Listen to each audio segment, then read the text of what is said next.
जानू आ जाइए हमारा, जहाँ तू रही है बता दी हो हमारा। घर से जानू आ जाइए हो बहरा, जहाँ तू रही हो बता दी हो हमारा।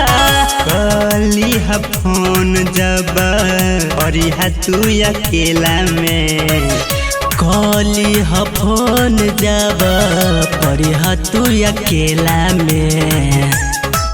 गोरी गाया से जानू के, गोरी गाया से बैठ जाई हरेला हमें, मिले है चांदी के मेला हमें।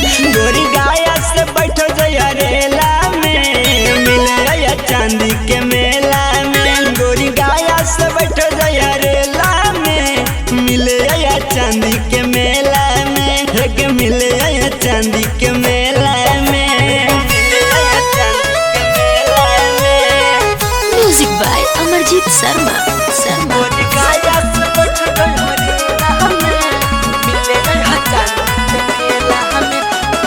चमन खियाईब छोला खियाईब, तोरा के जानू मेला घुमाईब, मेला घुमाईब। सुन गे चुन खियाईब छोला खियाईब, तोरा के जानू मेला घुमाईब। वादा क के भूल न जइहा परिहा ना झमेला में, वादा क के भूल न जइहा परिहा ना झमेला में।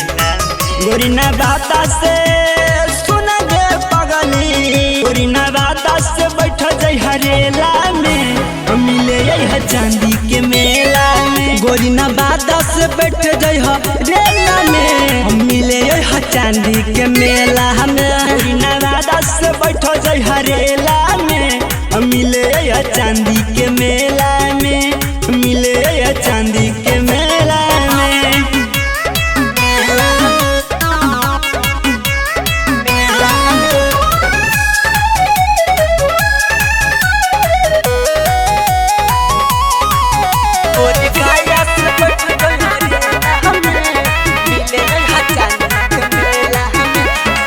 अजिता नीति सोयब देश अकेला, तोरा घुमाईब गिरिंडा के मेला, तोरा घुमाईब गिरिंडा के। ए जान कमलेश सूरज जयब देश अकेला, तो के देखाईब गिरिंडा के मेला।